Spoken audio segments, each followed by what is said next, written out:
¿Qué tal? ¿Cómo les va? Soy Guillermo Andrade desde la Ciudad de México. Para todos los saludo con gusto, a todos los radioescuchas de Perspectiva y a Tiempo Radio. Estamos aquí con Ramón Alfonso Sayar, pues yo digo que es un gran periodista. Además es un hombre que ha estudiado mucho todos los problemas del país, un gran analista de lo que está sucediendo, y por eso hemos pensado en él para que nos hable un poco en relación con qué está pasando, cómo ve él los primeros 100 días del gobierno del presidente Andrés Manuel López Obrador, que nos haga algunas referencias, algunas reflexiones que él ha hecho al oírlo, al escucharlo, cómo ve el panorama, cómo está la situación, qué dificultades se encuentra y qué, dijéramos, cosas importantes se están viendo con el gobierno de Andrés Manuel López Obrador. Ramón, ¿cómo te va? ¿Qué nos puedes decir? Gracias, Guillermo, por invitarme a dialogar, y gracias también a tus radioescuchas. Bien, mira, creo que lo primero en estos 100 días ha sido el elemento de percepción. La política es percepción, y Andrés Manuel tiene esa gran capacidad para identificar los símbolos, las imágenes, y eso creo que es lo primero que ha hecho. ¿Por qué? Porque a fin de cuentas, la transformación profunda que él se plantea, la que él ha autodenominado la cuarta transformación, es una revolución en muchos sentidos. Así lo dice. Pacífica. Pacífica, claro. Pero así lo plantea, así lo reconoce, así lo dice Paco Ignacio Tay, que ha sido muy claro en ese sentido. Y creo que en efecto eso es lo que está ocurriendo, es una modificación a fondo, es un cambio de régimen realmente, y para poder llevar a cabo esa transformación se requiere de una enorme autoridad y de una enorme legitimidad. Y esos dos elementos los tiene y los ha ido incrementando en el ejercicio del poder Andrés Manuel, incluso desde antes.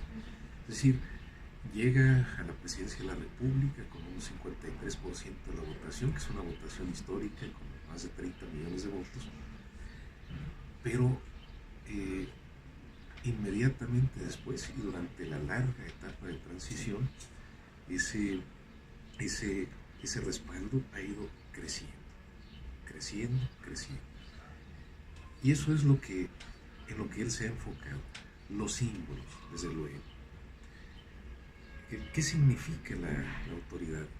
Él antes insistía mucho en que, a diferencia de otros políticos, él tenía autoridad moral. No era algo que fuera bien visto por algunos segmentos de la sociedad, porque a fin de cuentas decir eso de uno mismo significa pues un sentido de superioridad moral. A fin de cuentas, la autoridad moral te la otorgan los otros, ¿no? Pero a medida que fue avanzando y fue haciendo lo que decía, cumpliendo sus compromisos, en efecto, esa autoridad moral fue creciendo.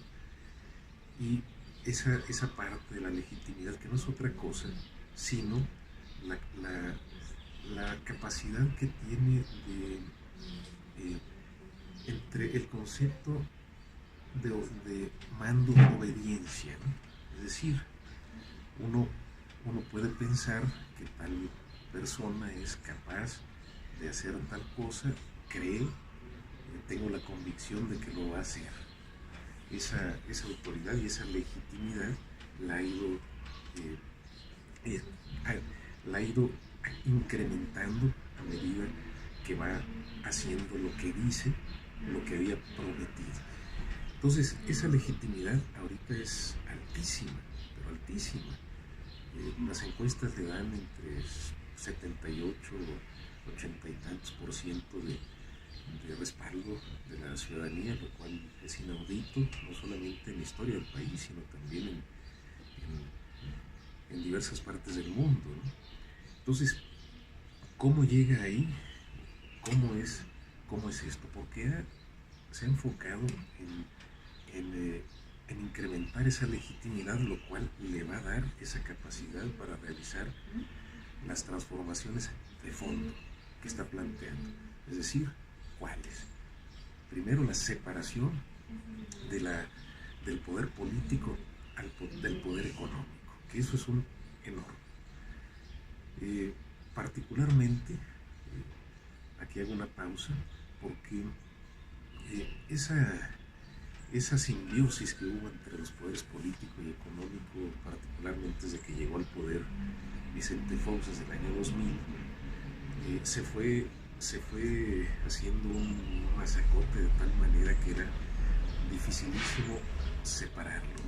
Eso tiene un enorme costo, y ese costo se está viendo también actualmente con unas posiciones muy polarizadas también de un segmento de la sociedad, un segmento favorecido, de élite, que francamente está asustado de lo que está ocurriendo, y por eso vemos algunas expresiones que son difíciles de creer, incluso en algunos personajes, analistas, intelectuales, actores políticos, que reaccionan de una manera que algunos han definido como una especie de pejefobia o amlofobia.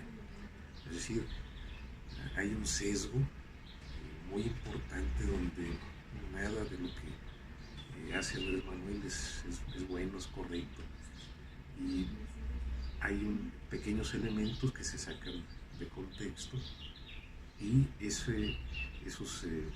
elementos están sobrevalorados. Bueno, ocurre, y lo estamos viendo incluso en algunos actores que sería impensable, pero eso es consecuencia precisamente de esa reacción también ante una situación muy clara, esa separación. Es decir, se va a dejar, o sea, se va a impedir que se sigan haciendo negocios al amparo del poder. Sí. En el año 2000, cuando llega una nueva clase política proveniente del sector empresarial, llegan al gobierno, pero no con el sentido o no con la disposición de servir a la sociedad, sino hacer negocios a partir de un espacio público. Ellos, que antes eran contratistas de los priistas,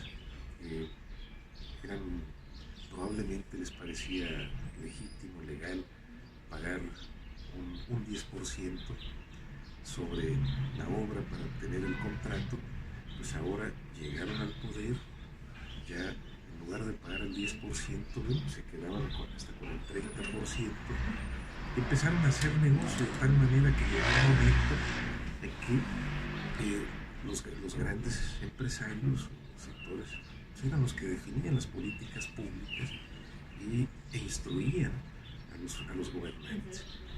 Entonces llegamos al punto en el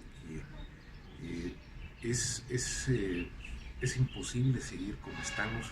Se necesita un cambio a fondo, y eso es lo que está planteando Andrés Manuel. Entonces, pero como son segmentos minoritarios, pero muy poderosos económicamente y también con un peso político muy fuerte, previendo esas reacciones, lo que ha hecho entonces Andrés Manuel ha sido consolidar primero esta parte de la que hablamos, que es los símbolos, la percepción. Si política es percepción, si es eso, entonces, bueno, qué mejor símbolo para contrastar entre la opulencia y el derroche anterior y la corrupción. Pues, por ejemplo, abrir a la sociedad Los Pinos, no vivir ahí, viajar en avión comercial, eliminar el Estado Mayor Presidencial, etcétera, etcétera. Todos esos símbolos significan algo, son importantes para la sociedad, y eso la gente lo está asumiendo y lo está considerando de muy buena manera, ¿no? Es decir, el poderoso que era alguien inaccesible, de pronto resulta que es alguien como tú y yo, como cualquiera de nosotros. Es humano, se equivoca, incluso en sus contradicciones, pues tienen un impacto político casi nulo, porque hasta eso también entiende la población. Decir, bueno, pues se equivoca como lo hacemos todos nosotros. Hasta eso ha redituado a su favor. Entonces,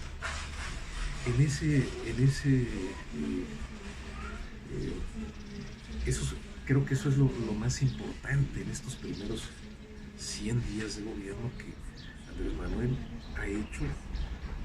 Ha consolidado su estilo personal de gobernar, como decía en su momento María Cosío Villegas, y lo ha hecho de una manera pero absolutamente inusual para la mayoría de los jefes de Estado. No creo que a estas alturas ya nadie puede regatearle la capacidad que tiene Andrés Manuel como un genio de la comunicación política, ¿no? El hecho de que todos los días, a las mañaneras, exponga una serie de planteamientos, su agenda la impone todos los días, pero no se somete a las preguntas de una gran diversidad de medios de comunicación. Ciertamente no ha tenido grandes problemas o grandes cuestionamientos en esas conferencias, pero sí pues han resultado de un interés y de una novedad tal, pues que tienen millones y millones de accesos en las redes sociales. Es un fenómeno mediático. O sea, ha estado imponiendo su forma de comunicación, su método, su agenda, y además es un ejercicio muy interesante, con todas las limitaciones, el espacio, los participantes, etcétera, porque todos los días hay un ejercicio de comunicación directo con la población, ¿no? Hay preguntas o hay temas que no estaban en la agenda, y sin embargo al plantearse ahí ha tenido que resolverlos, y se ha mostrado la capacidad del gobernante, la capacidad para reaccionar, ¿no? Por ejemplo, cuando estalló el ducto en Hidalgo, él inmediatamente se trasladó vía terrestre, estuvo con las víctimas, con la población, sin dormir, etcétera, etcétera. Es decir, hubo una reacción inmediata. Si lo contrastamos con lo que ocurrió con Peña, por ejemplo, después de desaparecieron los 43 en Iguala, pues creo que es muy notorio la acción de uno y otro. Y si lo contrastamos también con algo que nos es más cercano, como la guardería ABC, lo que hizo Calderón, también, pues entonces el estilo de gobernar y el interés y la cercanía con la gente de Andrés Manuel respecto a los últimos dos gobernantes es bastante notorio. Pero no solamente eso, ahí en las conferencias de prensa se han planteado cosas como el funcionario X que tenía algunas cuentas pendientes con la justicia, o que había algún cuestionamiento sobre su moralidad, o sobre su ética, o sobre su actuación pública, eventuales sospechas de corrupción. Bueno, cuando se han planteado ahí esos cuestionamientos, pues los funcionarios han sido despedidos, y eso ha sido una respuesta inmediata, y así hay varias cosas más. Entonces, lo que yo destaco en todo esto ha sido la parte de la comunicación, la parte de la percepción, la parte, el manejo de los símbolos que han tenido, los símbolos del poder. Es una transformación profunda. Y bueno, también ha habido algunos resultados concretos, ¿no? El hecho de que cumpliera con la promesa de cancelar el aeropuerto, que no es bien visto por un segmento de la sociedad, pero de todas maneras, con el alto costo que eso significa, cumplió con su compromiso de campaña y varios más. El hecho de que se aprobara por unanimidad la formación de la Guardia Nacional, eso es algo de destacarse, ¿no? Es decir, no hubo un solo voto en contra, independientemente de que hay algunas reservas sobre la misma Guardia, pero se han estado probando también es decir, lo que se ha hecho hasta hoy no ha resultado. Entonces hay que hacer algo distinto si uno espera tener también resultados distintos. Esa es una de los logros concretos. Desde luego, pues hay dos elementos fundamentales que han sido también claros en estos primeros 100 días. Es la lucha anticorrupción y la lucha contra la impunidad. Si se logra hacer que sea algo permanente, en efecto el régimen habrá cambiado. El Estado mexicano tendría un giro importante. Hace rato, antes de que entráramos en cámara, comentábamos de Federico Campbell, de un amigo, y saco esta referencia porque Federico durante mucho tiempo estuvo escribiendo, estuvo analizando, estuvo estudiando el fenómeno de la criminalización del Estado. Y era un tema que compartíamos cuando incluso hasta poco antes de su muerte. Y es algo que ¿cómo fue posible que la delincuencia organizada tomara el poder? O sea, que hubiese ese proceso de criminalización del Estado mexicano. Bueno, eso, para revertir esa situación, va a costar bastante. Y apenas estamos empezando. Entonces, si eso lo logra, pues creo que su presidencia será un gran éxito. Pues muy interesante realmente lo que nos has dicho, Ramón Alfonso Sayar. Creo que vale la pena oírlo con calma, volverlo a poner y reflexionar tus ideas, porque creo que justamente has dado en el blanco en términos de que para hacer política pues hay que convencer, hay que también, como ha dicho Andrés Manuel, andar obedeciendo, ¿no?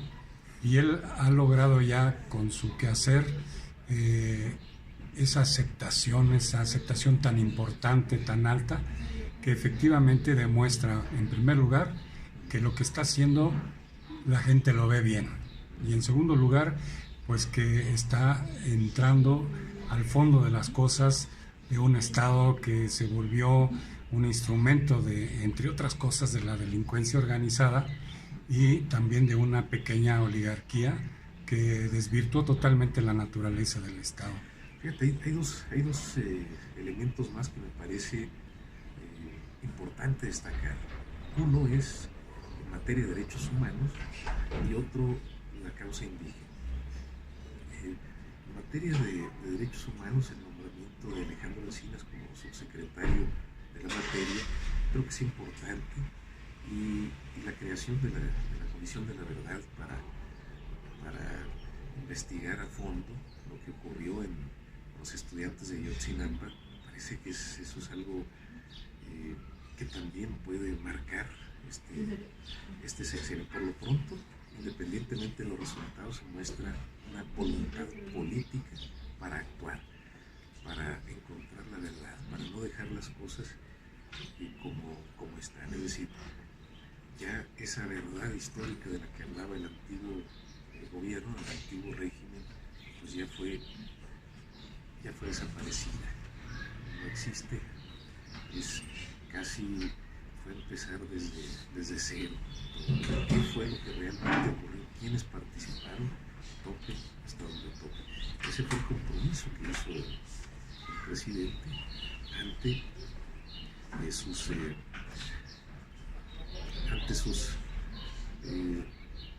sus electores, y eso lo ha cumplido, ¿no? Y también ante los familiares, los padres de los estudiantes desaparecidos. El otro punto que me parece también muy importante es en el acto del Zócalo, de toma de posesión, después de rendir protesta ante la Cámara de Diputados, Andrés Manuel se arrodilla ante un médico indígena en el Zócalo. Se arrodilla con el bastón de mando que le habían entregado los indígenas, y eso es de un simbolismo enorme. El arrodillarse no fue un sentido religioso, sino el médico le ganó la emoción, habló en su lengua, le dijo: no nos falles, y él no podía permanecer parado. O sea, fue un acto instintivo, se arrodilló para estar al mismo nivel que la otra persona. Y eso es, así como los pinos, así como el Estado Mayor, así, es de un enorme simbolismo que la gente aprecia. Entonces, ahora falta que se traduzca ese interés por la causa indígena en resultados concretos.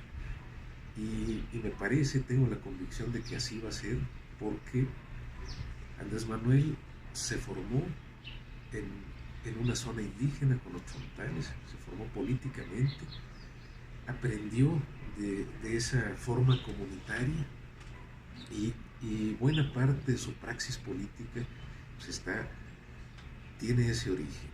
Entonces, lo que sigue, aún con el conflicto o el distanciamiento que ha habido con el ejército zapatista, con las comunidades de base, Chiapas, con algunas otras organizaciones que respaldaron la candidatura presidencial de Marichuy, aún con eso me parece que habrá en un futuro un encuentro entre el presidente de la República y las organizaciones que se levantaron en 1994. Y creo que el momento en que eso habrá de ocurrir es cuando Andrés Manuel, si lo hace, estaría dando también un paso enorme, que cumpla con los acuerdos de San Andrés, porque ahí está la síntesis de todo lo que estuvieron negociando durante mucho tiempo. ¿Y qué es lo que plantean los acuerdos de San Andrés? Pues es el reconocimiento de los pueblos indígenas como sujetos de derecho, no como entes o como de interés público, como final de cuentas quedó en la reforma constitucional de 2001. Es decir, fue una gran traición del gobierno, fue una gran traición de la clase política a los indígenas chapanecos y a todas las etnias del país lo que ocurrió. Andrés Manuel tiene la posibilidad y la capacidad y la legitimidad para corregir.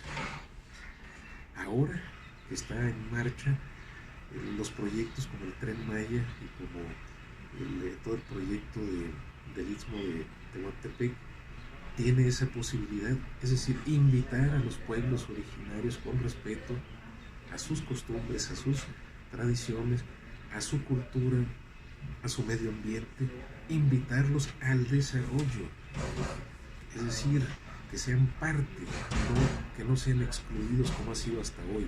Son sujetos de derecho y ellos tienen territorios también, como ocurre con los yaquis en Sonora, que es una autonomía que es muy interesante y que, bueno, se logró después de más de 200 años de rebeldía. Entonces creo que esos dos elementos también son importantes. En esta parte de la causa indígena no se ha avanzado nada en este tiempo, pero es alentador, por ejemplo, que se haya designado para el Instituto Indígena a una persona como Adelfo Regino, que a final de cuentas, él fue el abogado de los zapatistas, quien habló en la tribuna en 2001 cuando después de la marcha de Chiapas al Zócalo y luego al Congreso para plantear la iniciativa de la COCOPA, que retomó los principales elementos de los acuerdos de San Andrés y fueron puestos a consideración del Congreso de la Unión. Lamentablemente, ahí la clase política metió mano y traicionó esos acuerdos. Pero el abogado de los zapatistas pues era justamente Adelfo Regino. Entonces, ese es un elemento importante. Y, en fin, hay muchas otras cosas que han ocurrido en estos 100 días, pero creo que fundamentalmente, al menos desde mi visión, esos serían los principales. Pues muy bien, te agradezco muchísimo, Ramón Alfonso Sayar. Esperamos que nos sigas dando el favor de seguir comentando tú con el tino con el que lo haces y la profundidad. Te agradezco mucho para el programa Perspectivas desde A Tiempo Radio, allá en Mexicali. Así es de que tú eres norteña, pues Totalmente, de Cananea. De Cananea, así es de que estamos cerquita. Bueno, nací en Cananea, pero viví muchísimos años en Hermosillo.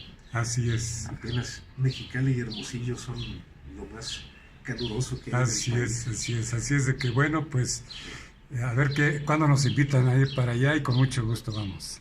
A tus órdenes. Gracias. Gracias. Hasta luego.